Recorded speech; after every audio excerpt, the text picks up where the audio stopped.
Sebelumnya saya ucapkan terima kasih kepada ibu-ibu semua yang bersedia meluangkan waktunya untuk dapat hadir dalam acara Diseminasi Budaya Positif yang akan saya paparkan hari ini.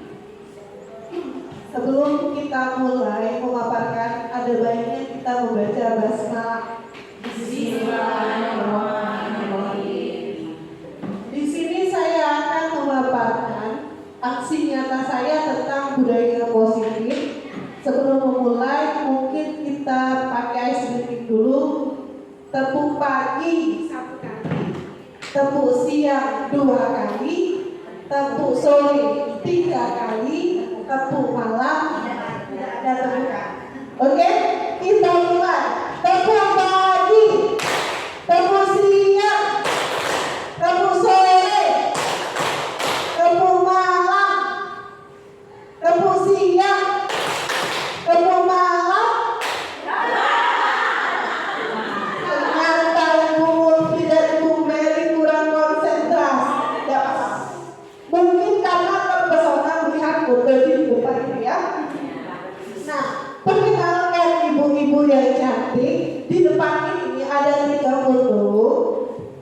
Di samping sebelah kanan ini fasilitator saya yang berasal dari Muara Enim. Beliau adalah pengawas provinsi dan sekarang bertugas sebagai fasilitator dari guru penggerak. Namanya Ibu Novi Dewita. Yang di tengah itu adalah pengajar praktik Ibu Epi dari SMK Banjarmasin, dan yang terakhir adalah saya sendiri. Mungkin sudah kenal belum? Belum. Oh, ternyata belum kenal. Ya, perkenalkan, nama saya Tria Gusti. Saya lanjut ke materi yang akan saya jelaskan. Di sini saya akan menjelaskan konsep inti budaya positif. Ada perubahan paradigma baru, ada disiplin positif, nilai-nilai kebaikan, motivasi perilaku manusia, kontrol guru, kebutuhan dasar manusia, keyakinan kelas, serta segitiga restitusi. Nah, di depan ini ada gambar bapak-bapak. Mungkin kita pernah melihat dan familiar kepada bapak-bapak ini. Kira-kira siapa itu ibu-ibu? Ki Hajar Dewantara. Ki Hajar Dewantara ini adalah bapak pendidikan. Semua guru pasti mengenal siapa bapak ini. Tujuan dari Ki Hajar Dewantara, tujuan pendidikannya adalah menuntun segala kekuatan kodrat yang ada pada anak-anak agar mereka sebagai manusia dan anggota masyarakat dapat mencapai keselamatan dan kebahagiaan yang setinggi-tingginya. Jadi tugas guru itu adalah menuntun murid sesuai dengan kodrat alam dan kodrat zaman. Nah, lanjut. Di sini saya ilustrasikan ada 3 gambar, ada sekolah, ada pendidik, itu adalah kita, dan ada murid. Sekolah itu diibaratkan dengan taman, pendidik diibaratkan dengan petani, murid diibaratkan dengan tanaman. Jadi di dalam sekolah, di lahan ini, di taman ini ada bibit yang akan ditanam sama petani. Bibit yang ditanam ini tidak semuanya tumbuh subur. Pasti ada yang tumbuhnya lambat, ada yang cepat, dan ada yang juga yang sedang. Nah, bagaimana si petani ini agar bibit yang tumbuhnya lambat ini agar tidak bisa tumbuh berkembang dengan cara memberi perhatian khusus pastinya kepada bibit yang belum berkembang. Nah, itulah fungsi kita sebagai pendidik. Ketika kita menemukan anak yang memang belum bisa untuk mengeksplorasi kemampuannya, kita sebagai pendidik harus menuntun murid itu, membimbing agar bisa. Selanjutnya, Nah, Ibu guru, perhatikan paradigma di depan. Ini adalah perubahan paradigma. Kegiatan kepalkan tangan. Misalnya Ibu Fitri, Ibu Nana kan satu bangku. Kita ada kuis, ada A dan B. Anda dan teman Anda. Sobeklah secari kertas, tuliskan benda atau sesuatu yang sangat berharga untuk Anda, letakkan di salah satu tangan Anda dan genggam benda atau sesuatu tersebut dengan segala daya. Buatlah sebuah kepala. Jadi ada secari kertas, misalnya yang kita inginkan adalah yang paling berharga adalah cincin. Kita kepalkan, tulis masuk ke dalam cincin, dan teman Anda akan mencoba dengan sekuat tenaga dengan berbagai cara memberikan benda tersebut.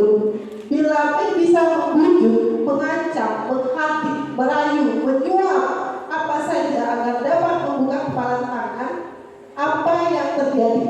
Jadi misalnya seperti ini, Ibu Ida ini menuliskan di dalam kertas, secari kertas, apa barang berharga Ida misalnya, cincin. Nah, si Ibu Ida Laila ini berusaha merebut di tangan Ibu Ida Susanti berusaha merebut di tangan Ibu Ida Laila. Kira-kira seandainya menjadi Ibu Ida Laila, apakah mau barangnya direbut, dibujuk, dirayu?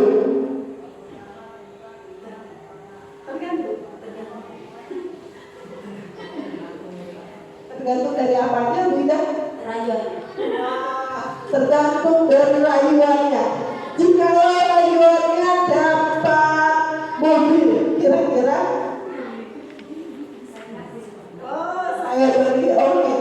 Kalau Ibu Fitri, seandainya tangan itu di genggamannya, kira-kira apakah mau memberi kepada Ibu Nana merayu, membujuk, apakah mau?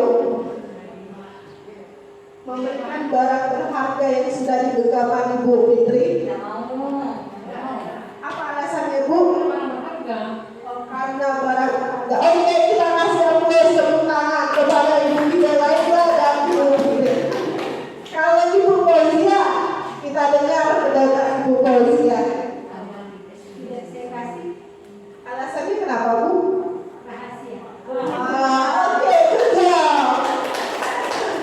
Nah, jadi perubahan paradigma ini memang ada dua jawaban, dikasih atau tidak. Kalau Ibu Ida Laila tadi tergantung, kalau hadiahnya besar, dia mau dikasih. Tapi Bu Fauzia sama Ibu Fitri, dia mempertahankan prinsipnya. Itu sangat rahasia. Oh, itu prinsip saya, ini rahasia. Jadi tidak mau diberi. Di sini juga kita belajar paradigma baru. Sama seperti anak-anak. Jadi terkadang guru itu suka memaksa murid. Guru pengen murid seperti ini. Misalnya anak lagi bertengkar. Nih, satu nangis, satunya bocor-bocor. Belum selesai masalahnya, tapi si guru baru minta maaf. Padahal di dalam hati itu dongkolnya minta ampun. Aduh, minta ampun. Belum juga ini tadi suruh minta maaf. Otomatis kita melaksanakan itu, kira-kira anak yang kita suruh itu ikhlas nggak? Belum tentu. Iya, ibu-ibu, bagaimana? Kaget ya? Nah, di sini perubahan paradigma belajar.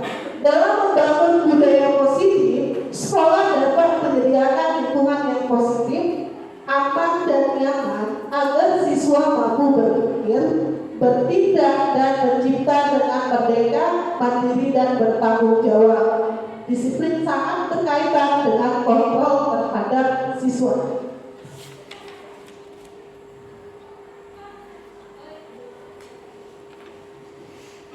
Nah, ini tadi hasil permainan kita tadi, perubahan paradigma itu teori kontrol, ilusi guru mengontrol murid, sama seperti kita menyuruh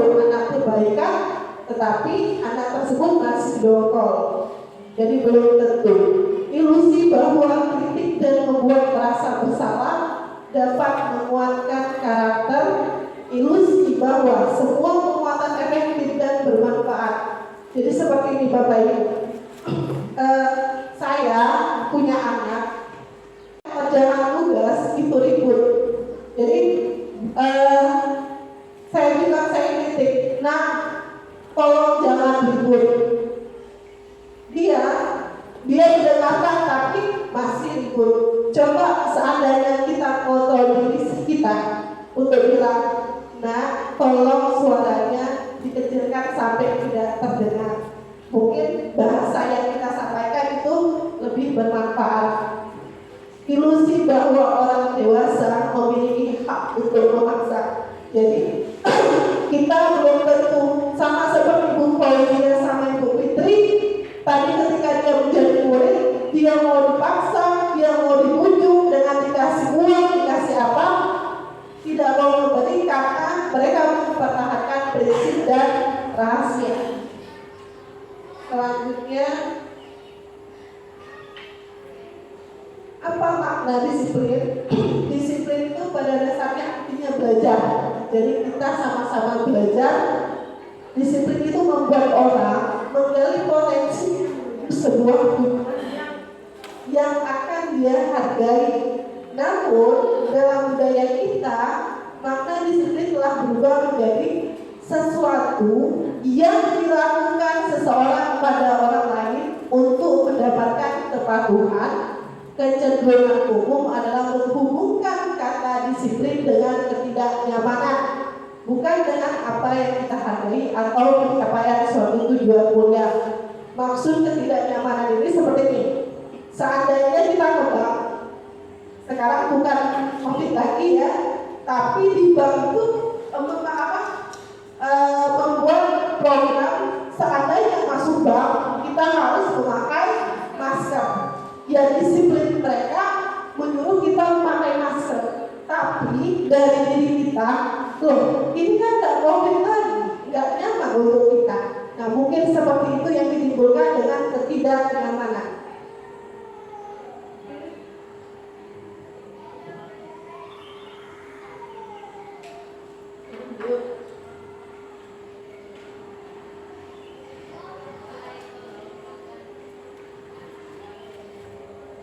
Sebentar ya Ibu.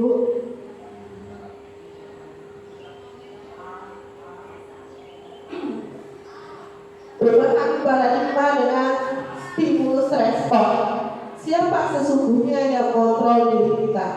Jadi ketika kita menjadi murid, yang sesungguhnya kontrol diri kita bukan orang lain, tapi diri kita sendiri. Kita mau atau tidak melakukan itu. Orang lain tidak bisa mengontrol. Nah di sini disiplin positif di dalam diagram ini ada teori motivasi, ada posisi kontrol guru, nilai kebajikan, keyakinan kelas, segitiga restitusi dan kebutuhan dasar manusia. Di dalam disiplin positif ini terdapat teori kontrol. Anda tidak bisa kontrol orang lain, hanya Anda yang bisa kontrol diri Anda. Makna kata disiplin di sini adalah belajar kontrol diri dengan menggali potensi kita agar tercapai tujuan mulia, yaitu sesuatu menjadi seseorang yang kita inginkan berdasarkan nilai-nilai yang kita hargai. Semua perilaku memiliki tujuan.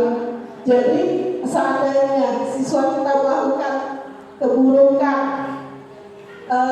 perlakuannya itu kurang mengenakan atau perlakuannya buruk, kita jangan mengejar, oh dia anak yang buruk, dia anak yang nakal.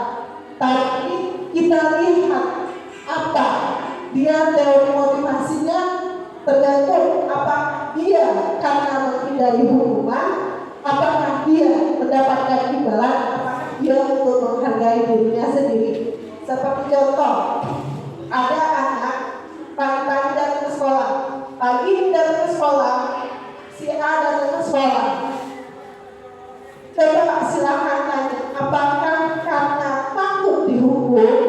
misalnya masih Pak Maman ya, untuk wakil kesiswaan, datang pagi-pagi. Apakah karena takut dihukum sama Pak Maman, atau memang kesadaran dari dia untuk hadir ke sekolah karena tanggung jawab, oh saya masuknya jam 7.15, jadi saya harus ada di sekolah jam 7. Kita lihat motivasi dari anak. Jadi ada yang berdasarkan hukuman, ada juga imbalan, reward dari gurunya, ada juga yang berdasarkan motivasi dari diri sendiri. Kalau yang dari luar itu berdasarkan hukuman atau imbalan. Yang kita inginkan adalah motivasi yang muncul dari dalam diri anak sendiri. Jadi kita sebagai guru harus mengontrol motivasi tersebut. Nah, di sini ada nilai-nilai kebajikan. Nilai-nilai kebajikan itu salah satunya adalah profil pelajar Pancasila. Ada berapa ibu-ibu profil pelajar Pancasila? Ada berapa? Ayo. Oh, kita nyanyi dulu boleh. Ayo, kita sama-sama nyanyi. Ini kan banyak yang kelas 7, kelas 8 ya. Kita kurikulum merdeka dan kebetulan sekolah kita adalah sekolah penggerak. Gak mungkin gak bisa nyanyi. Ayo kita bernyanyi. 1, 2, 3. Belajar Pancasila, beriman dan bertakwa pada Tuhan yang Esa dan berakhlak mulia, berkebinekaan global, gotong royong mandiri, kreatif dan bernalar kritis. Oke, kita kasih obat dulu kita semua. Nah, di dalam nilai-nilai kebajikan ini, salah satunya memuat profil pelajar Pancasila. Dan boleh nggak kita masukkan nilai-nilai? Boleh, toleransi, saling menghormati. Semua nilai-nilai kebajikan yang universal boleh kita masukin. Nah, di dalam nilai-nilai kebajikan itu, kita akan membuat keyakinan kelas. Apa itu keyakinan kelas? Keyakinan kelas itu di dalam kelas kita akan membuat keyakinan bersama siswa dua arah ya, bukan hanya guru. Jadi guru dan murid itu membuat keyakinan kelas, dibuat di papan atau ditempel, jadi disepakati bersama-sama. Ketika itu disepakati dan nantinya akan ditaati. Dengan ditaati itu berarti dia menyetujui kesepakatan. Jadi membuat tanda tangan, jangan sampai oh saya tidak setuju dengan kesepakatan ini. Jadi makanya kita harus berkolaborasi membuat keyakinan kelas dengan berujung nilai-nilai kebajikan yang universal. Untuk keyakinan kelas ini menggunakan kata-kata yang positif. Misalnya, jangan membuang sampah sembarangan. Karena positif jangan kita ubah berarti menjadi buanglah sampah pada tempatnya boleh. Ada lagi jawaban lain? Boleh. Menjaga kebersihan boleh. Ya, mungkin seperti itu ibu-ibu. Atau tidak boleh mencontek kesepakatan pada saat ulangan. Aduh, apa ya kata-kata tidak boleh mencontek? Mungkin boleh diganti jujur, kan sama saya. Kita lanjut ke posisi kontrol manusia. Ya, posisi kontrol guru itu ada 5. Apakah kita nanti sebagai penghukum, pembuat salah, teman, atau pemantau atau manajer? Nanti kita akan bahas. Untuk menyelesaikan masalah itu kita menggunakan segitiga redistribusi yang kita akan menstabilitaskan identitas pada anak. Yang kedua, kita akan validasi kesalahan. Dan yang ketiga itu kita akan menanyakan keyakinan kelas yang telah dibuat tadi. Dan kebutuhan dari manusia itu ada yang bermanfaat hidup, penguasaan, kasih sayang, dan rasa diterima, kesenangan serta kebebasan.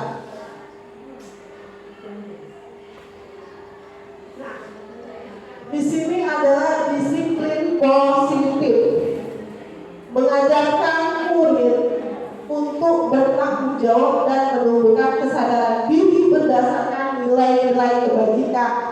Disiplin positif ini juga lebih dapat mengontrol diri masih intrinsik, bukan karena faktor ekstrinsik seperti hukuman atau paksaan atau ujian.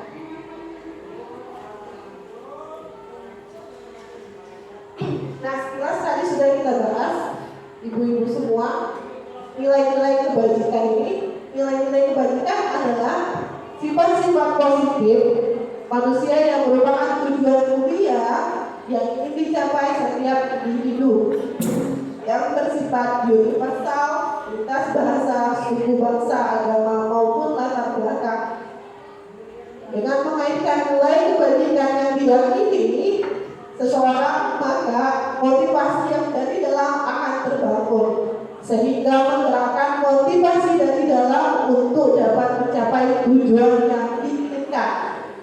Nilai-nilai kebajikan yang diinginkan di setiap anak Indonesia itu kita kenal dengan profil belajar Pancasila. Nah, di sini motivasi perilaku dari anak kita itu ada dua, ada yang eksternal, ada yang internal. Kalau yang eksternal itu berasal dari hukuman atau imbalan. Kalau dari internal, dia adalah kesadaran diri. Misalnya, saya sebelum mempelajari modul ini, saya pernah membuat kesalahan. Ketika ulangan, anak-anak yang dapat besar, saya kasih reward dengan memberikan benteng. Ternyata setelah benteng saya tidak ada, anak-anak menjadi tidak antusias dalam pembelajaran. Jadi itu motivasi dari luar. Kita sebagai guru seharusnya yang kita timbulkan pada anak itu adalah motivasi dari dirinya sendiri. Dia tanggung jawab dari dirinya sendiri. Oh, dia belajar untuk apa?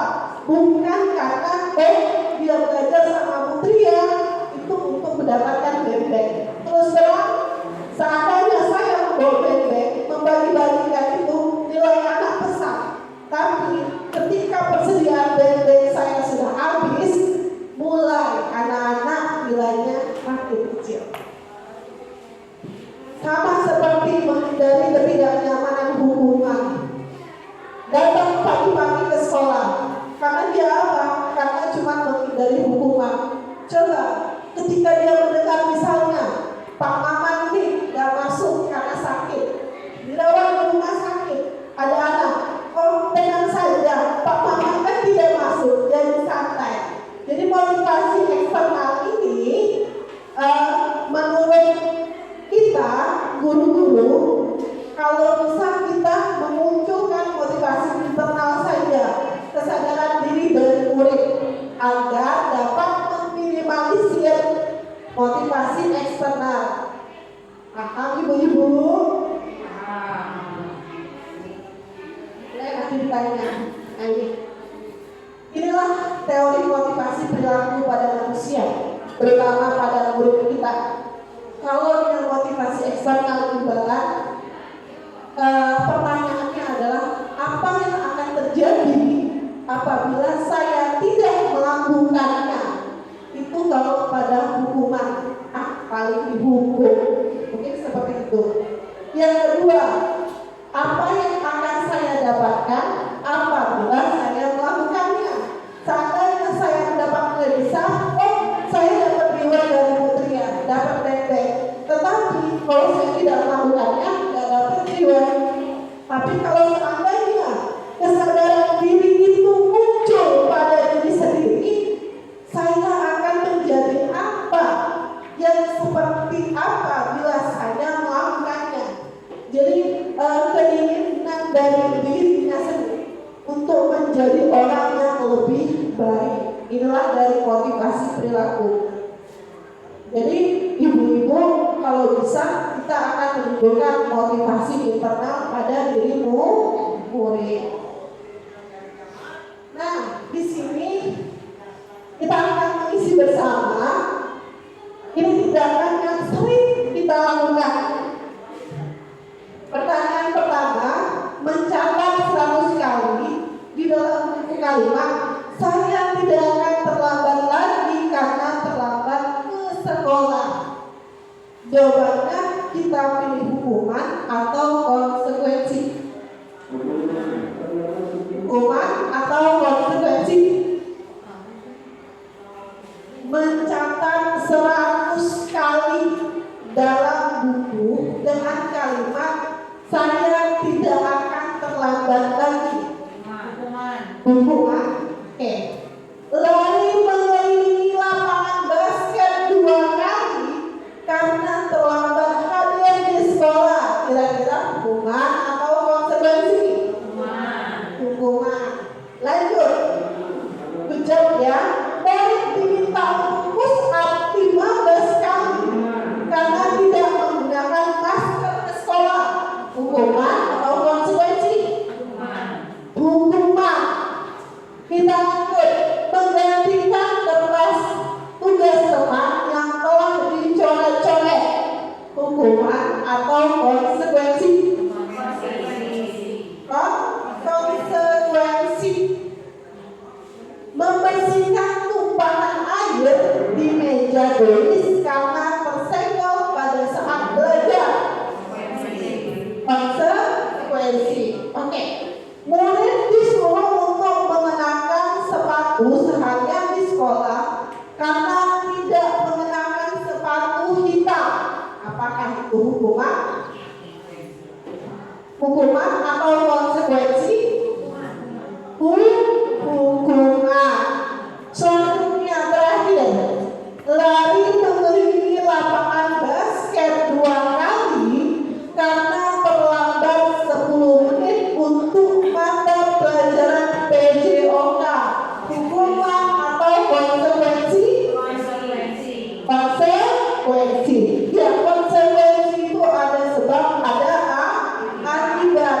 Nah, kalau seandainya yang terakhir ini saya ubah menjadi lari mengelilingi lapangan basket 2 kali karena terlambat 10 menit pada mata pelajaran matematika, apakah dia masih termasuk konsekuensi?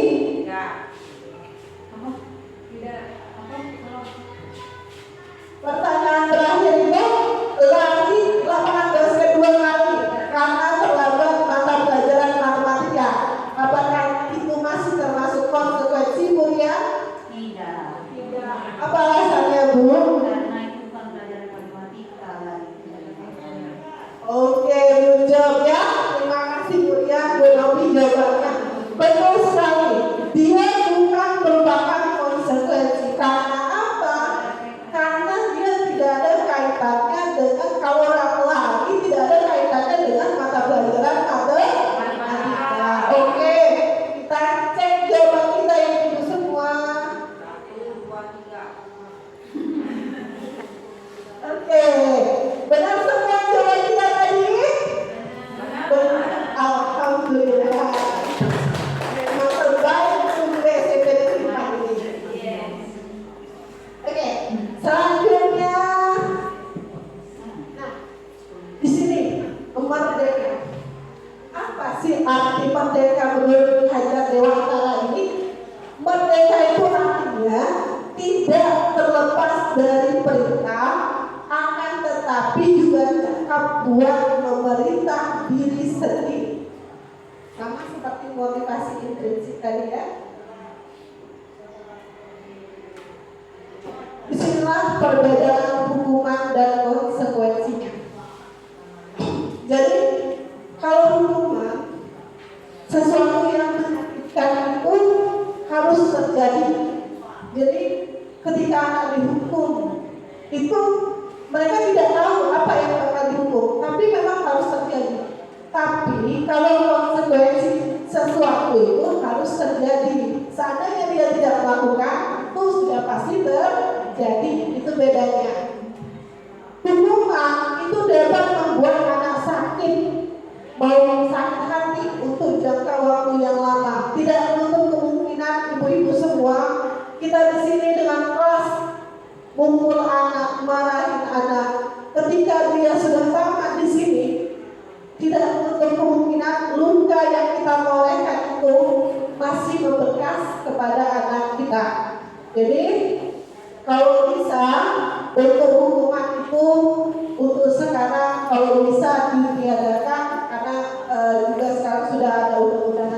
kekerasan.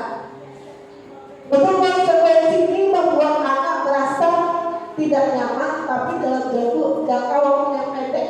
Jadi seandainya dia melakukan kesalahan dan nantinya tidak melakukan kesalahan lagi, dia tidak akan seperti itu lagi. Dia akan kembali normal seperti sedia kala. Akan membenci kedisiplinan karena dia terus-terusan dihukum. Tapi kalau konsekuensi, anak lebih menghargai disiplin. Kalau hukuman kita paksa terus, tapi kalau konsekuensi ada rumusnya, ada tanggapannya. Untuk hukuman sendiri itu adalah mendorong anak untuk menyakiti diri sendiri, sedangkan konsekuensi mendorong anak untuk mudah menyesuaikan diri. Konsep diri yang buruk itu terjadi pada hukuman, tetapi konsep diri menjadi lebih baik itu berada pada konsekuensi. Anak belajar untuk menyembunyikan permasalahan. Kalau anak sering-sering dihukum, itu tidak menutup kemungkinan anak tersebut akan terus-terusan berbohong karena akan menghindari hukuman. Tetapi kalau pada konsekuensi, anak belajar untuk mematuhi peraturan. Hukuman ini adalah membuat anak merasa marah, rasa bersalah, dipermalukan, bahkan merasa tidak dihargai. Tetapi kalau pada konsekuensi, anak hanya kehilangan haknya hanya sementara, dibuat tidak nyaman sementara, lalu diasingkan untuk sementara waktu. Selanjutnya, ketika dia melaksanakan sesuai dengan tanggung jawabnya, dia tidak akan diasingkan kembali. Nah, dari dua itu, ada lagi satu. Ini adalah restitusi. Ini adalah yang paling baik dari konsekuensi dan hukuman. Kalau restitusi ini adalah bagaimana kita menciptakan proses atau kondisi bagi murid untuk memperbaiki kesalahan mereka, sehingga mereka bisa kembali ke kelompok mereka dengan karakter yang lebih kuat. Restitusi juga merupakan proses kolaboratif yang mengajarkan murid untuk mencari solusi untuk masalah mereka dan membantu berpikir tentang orang seperti apa yang mereka inginkan dan bagaimana mereka harus memperlakukan orang lain. Nah, di sini ibu-ibu, kita sebagai guru, kira-kira posisi kontrol yang mana yang kita terapkan di sekolah kita? Saya tanya sama Mepsi ada di depan. Kira-kira Mepsi menerapkan posisi kontrol guru sebagai apa di sekolah? Sebagai teman saja. Sebagai teman. Kalau untuk Nana kira-kira boleh ibu lebih dari satu nggak apa-apa?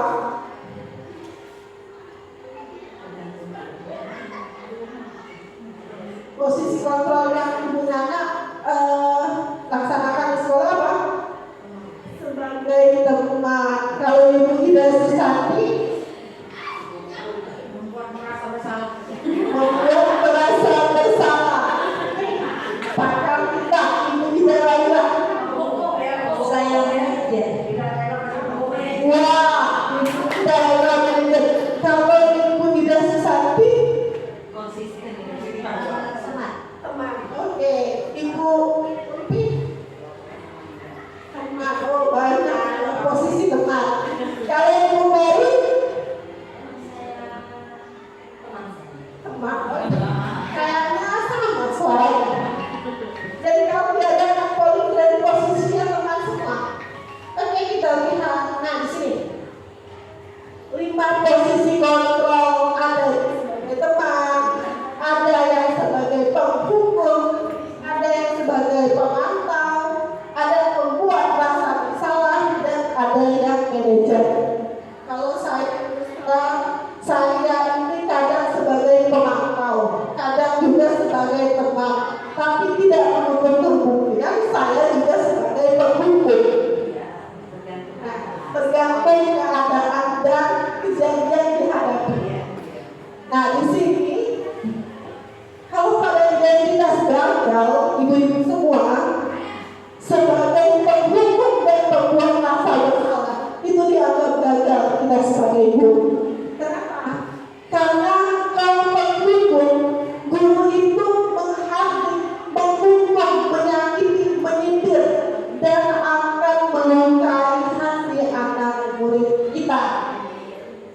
Nah, dengan kata guru berkata, kalau kamu tidak melakukannya, awas ya. Jadi ada ancaman dalam diri anak tersebut.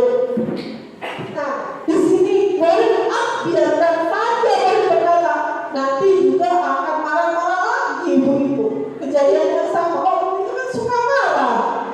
Itu adalah penghukum. Dampak yang akan terjadi karena anak sering-sering dihukum, dia akan mengulang terus-terusan kesalahan yang sama. Tapi kalau pembuat rasa bersalah, Ibu Ida Susanti, saya juga pernah Ida Susanti, pembuat rasa bersalah, berceramah dan mengatakan seharusnya kamu seperti ini, ibu sangat kecewa sama kamu. Harapan kita besar kepada anak ternyata dikecewakan. Tapi karena kita kecewa, si anak merasa daripada Bu Ida kecewa, nanti biarlah saya berbohong saja, mungkin seperti itu, supaya biar buat Bu Ida tidak kecewa. Jadi membuat anak ini bohong, ya Bu Ida sama seperti saya. Jadi bukan Bu Ida saja, saya juga seperti itu. Nah di sini dampaknya apa? Kalau misalnya membuat rasa bersalah, dampaknya anak-anak akan merasa rendah diri. Nah di sini posisi sebagai teman, banyak ibu-ibu sebagai ibu Nana, ibu Sri, ibu Nopi, ibu Ida, Laila, ibu Sinti, Hawa, ibu Oli sebagai teman. Ini guru berkata begini, membuatkan alasan-alasan untuk muridnya dan berkata, ayolah lakukan demi ibu. Kita kan bestie, kalau bestie itu kawan. Ayolah lakukan demi ibu, karena sudah akrab. Merasa masa kamu tidak mau ingat tidak, ibu pernah melakukan ini bersama kamu, bla bla bla bla bla. Jadi membuat anak kita ketergantungan. Oh, kalau tidak ada anak, oh kayak mana ya? Bu Nana nggak ada. Jadi ketergantungannya agak membuat anak-anak itu merasa lemah, tidak mandiri karena dia ketergantungan kepada ibu Nana. Nah, sebagai pemantau ini biasanya guru matematika begitu mengukur banyak aturannya. Kalau seandainya perkalian udah hafal, mulailah sepatunya melayang, tongkatnya melayang. Apa yang akan ditimbulkan dampak pada murid itu adalah menitik beratkan pada sanksi dan hadiah untuk dirinya sendiri. Jadi kalau seandainya kita sebagai pemantau, anak-anak itu akan diberikan pada sanksi atau hadiah untuk dirinya sendiri. Tetapi di antara empat tadi, yang paling baik dan paling bagus untuk identitas kesuksesan itu adalah sebagai manajer, sama seperti yang Ibu Ida lakukan, sudah seperti manajer. Jadi manajer itu posisinya kita cuma mengajukan pertanyaan-pertanyaan, mendampingi anak, menguatkan pribadi anak, membantu dia menyelesaikan masalah. Dampaknya itu murid-murid merasa terevaluasi pada dirinya dan bagaimana cara murid dapat mengevaluasi dirinya sendiri. Itulah posisi sebagai manajer. Nah, posisi kontrol manajer ini adalah posisi yang paling baik karena guru berbuat sesuatu bersama murid, mempersilahkan murid mempertanggungjawabkan perbuatannya dan mendukung murid agar dapat menemukan solusi dari permasalahannya sendiri. Posisi manajer ini mengacu pada restitusi dirinya sendiri, sehingga tercipta identitas positif pada diri murid. Kebutuhan dasar manusia sama seperti kita, murid juga mempunyai kebutuhan dasar kebutuhan besar. Seandainya murid melakukan kesalahan, jangan langsung kita kejar. Tuhan ingin membuat kesalahan. Kita lihat pasti ada kebutuhan dasar yang tidak terpenuhi dari murid tersebut. Mulai dari mungkin ada kasih sayang dan bisa diterimanya, itu kurang, bertahan hidupnya, penguasaan, kesenangan atau kebebasannya. Di situ adalah kebutuhan dasar manusia yang dipengaruhi. Nah, di sini ibu saya memberikan kasus. Ibu Ria, guru kelas 6 di SD Permai, sedang bingung menghadapi ulang salah satu murid di kelas bernama Agus. Beberapa anak telah datang dan mengeluhkan Agus yang seringkali meminta bekal makan siang mereka dengan paksa. Jika yang menghadapi situasi seperti Ibu Ria, apa yang Anda lakukan? Menurut Anda, kira-kira apa alasan Agus melakukan hal itu? Nah, di sini ibu semua, ketika kita diminta menjadi Ibu Ria, kita lihat dulu kebutuhan dasar si Agus ini apa yang tidak terpenuhi. Yang pertama, Agus, analisa kita sebagai guru, Agus lapar dan orang tuanya tidak membawakan bekal makan siang. Itu ketika kita tinjau pada kebutuhan bertahan hidup. Tapi ketika kita melihat persepsi Agus dengan cinta dan kasih sayang, kita menganggap bahwa mungkin teman Agus jadi perhatian kepada Agus karena sering memberikan makanan. Kita lihat dari tinjauan dari kebiasaan, mungkin dia merasa hebat karena temannya jadi takut dan menuruti keinginannya. Atau kita lihat dari kebebasannya, kenapa dia bisa melakukan hal tersebut. Mungkin Agus merasa bosan dengan bekal yang dibawakan oleh ibunya itu saja, tidak ada bekal yang lain. Mungkin dibawanya makannya kalau kita pempek. Mungkin Agus merasa bosan. Kalau bisa diganti Bu, dari pempek jadi laksar, jadi model, jadi singgungan. Tapi kalau pas dilihat ternyata memang orang tuanya berjualan pempek.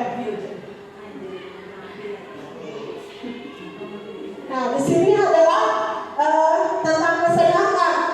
Tinjau dari kesenangannya apa? Mungkin Agus hanya iseng dan dia menikmati ekspresi wajah temannya yang kesal. Jadi dia cuma ingin melihat ekspresi anak-anaknya yang kesal saja. Nah, di sini menurut keyakinan kelas tadi juga kita singgung, keyakinan kelas ini dibuat berdasarkan nilai-nilai kebajikan untuk dapat mengontrol murid yang lebih bertanggung jawab dan menguatkan karakter. Keyakinan kelas ini berupa pertanyaan-pertanyaan yang universal, yang mudah diingat dan dipahami serta diterapkan di lingkungan sekolah. Nah, di sini kita membuat keyakinan kelas. Keyakinan kelas yang kita buat gunakan kata-kata positif boleh, atau kita buat dia berdasarkan nilai-nilai kebajikan. Selalu kembalikan buku ke tempatnya. Nanti kita buat keyakinan kelasnya seperti apa.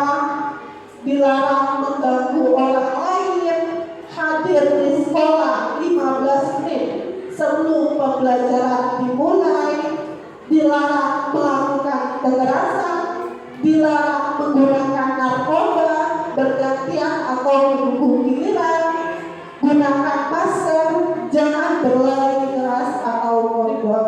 Nah, dari sini keyakinan kelas ini selalu kembalikan buku pada tempatnya.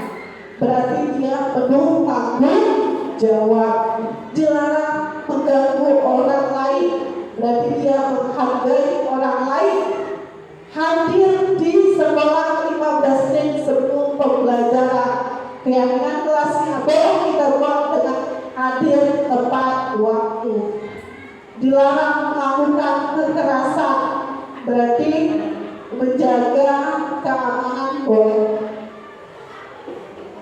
Nah, di sini yang kita buat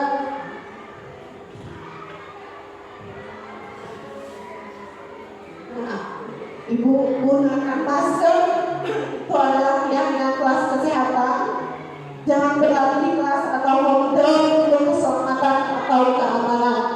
Jadi keyakinan kelas ini adalah sesuai dengan nilai-nilai kebajikan. Seandainya kita disuruh pakai motor, kita pasti pakai helm. Tapi dengan istilah nggak usah pakai helm, dan ada polisi juga. Jadi itu kita keyakinannya itu cuma karena polisi. Padahal itu helm yang kita pakai itu untuk keselamatan. Jadi mau dekat mau jauh kita harus menaati peraturan. Tidak terlepas dari karena ada polisi, karena ada pantauan.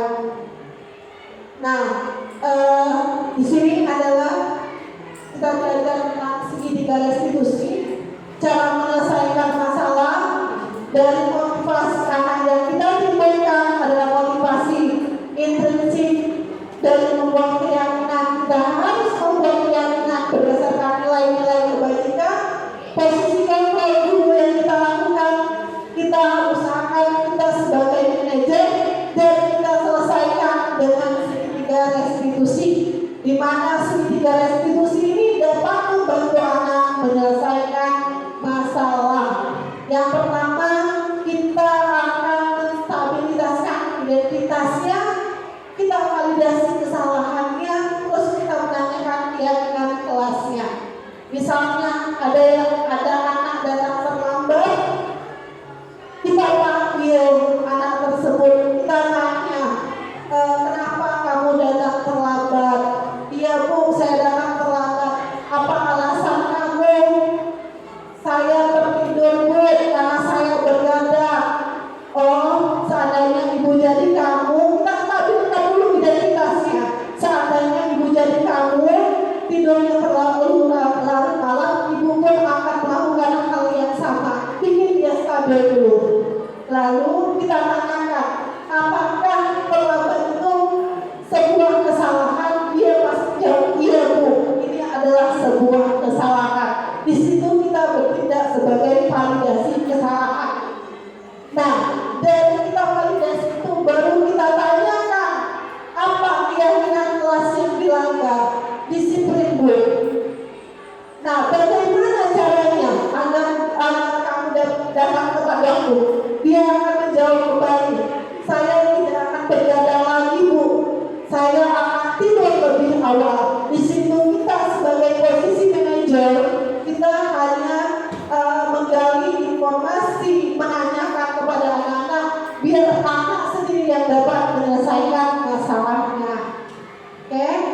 Di sini segitiga restitusi ini adalah guru yang berperan sebagai manajer menggunakan segitiga restitusi melalui 3 tahapan yang saya jelaskan tadi, agar dapat menghasilkan murid yang mandiri dan bertanggung jawab. Oke? Sekian ibu-ibu pemaparan diseminasi dari saya. Apabila ada kata-kata atau ilmu yang kurang berkenan yang saya sampaikan, saya mohon maaf kepada Allah, saya mohon ampun. Saya akhiri pemaparan diseminasi ini dengan ucapan wabillahi taufiq wal hidayah. Wassalamualaikum warahmatullahi wabarakatuh.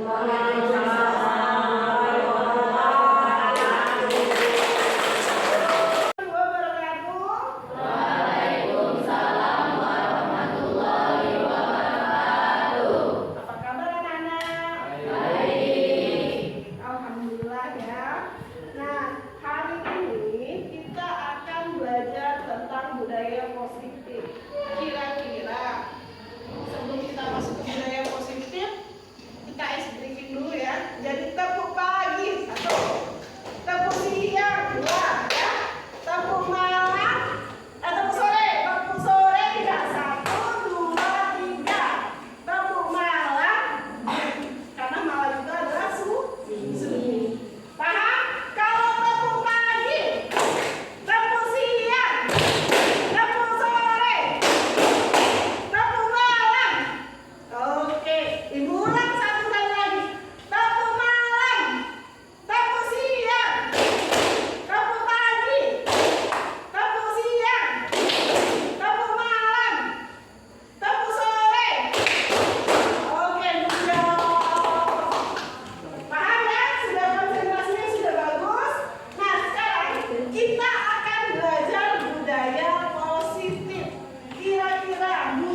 bergantian warnanya.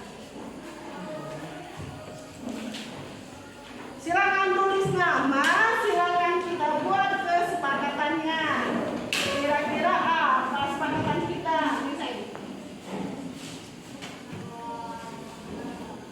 Ini warna biru aja ya, nggak apa-apa ya? Sayang.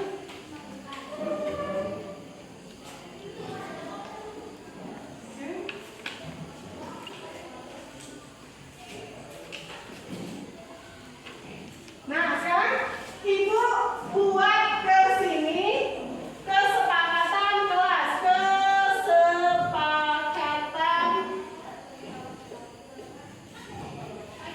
kelas. Ibu bagi menjadi bidangnya. Ada yang disiplin, ada yang peduli lingkungan, ada yang religius,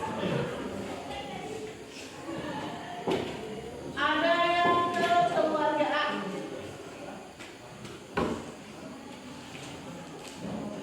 Nah, sekarang coba silahkan. Sudah ditulis saya? Sudah? Yang sudah silakan coba, silakan ditulis, silakan kalau sudah selesainya. Ayo, pada masuk bagian apa boleh nanti? Ada yang disiplin. Oke,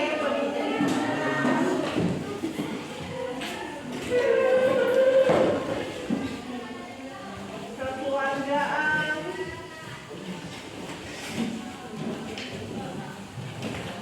Ini sudah siapa? Ini datang pada waktu termasuk disiplin.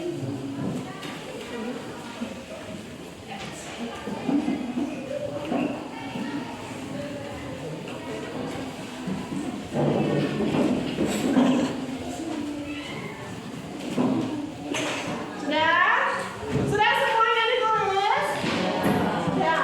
Sekarang Ibu minta satu orang membacakan. Silakan Lesti membacakan tentang disiplin.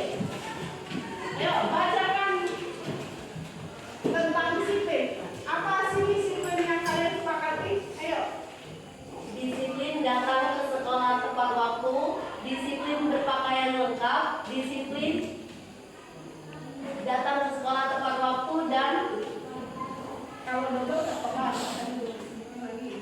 disiplin memakai seragam lengkap dan tiket kelas. Betul? Betul disiplinnya adalah kita paham berpakaian ya. Selain lengkap, pakaiannya juga harus rapi. Sepakat kita nak? Oke, udah sepakat ya untuk disiplin. Oke, silakan untuk Lesti, kita kasih tepuk tangan.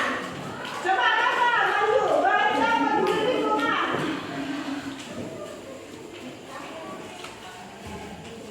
Ayo Rafa, yang mana peduli lingkungan?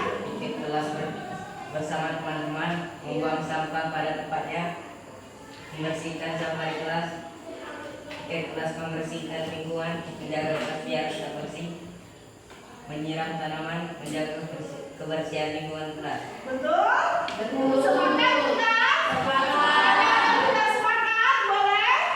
Sepakat kita nak? Oke, kita kasih tepuk tangan untuk Rafa yang membacakan. Lanjut, Putri. Religius. berdoa sebelum belajar dan sesudah belajar. Sama ya? Oh sama semua pemikiran. Oke, kita kasih tepuk tangan. Nah sekarang coba silakan Akbar maju ke depan.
Oke, lanjut nak.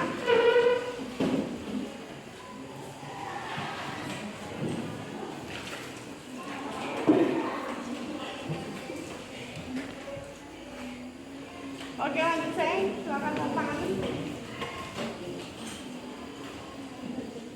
Yang cowok yang ujung ya. Nanti silakan tanda tangani si Aldi.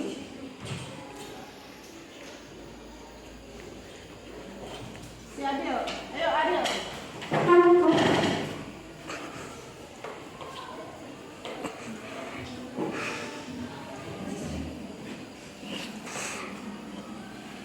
Assalamualaikum warahmatullahi wabarakatuh. Kami dari kelas 83. Hari ini kami belajar membuat kesepakatan kelas bersama Ibu Tria. Di kesepakatan kelas ini, kami menjadi siswa yang positif. Serta kami wajib menjalankan kebudayaan positif setiap hari. Terima kasih. Wassalamualaikum warahmatullahi wabarakatuh. Oke.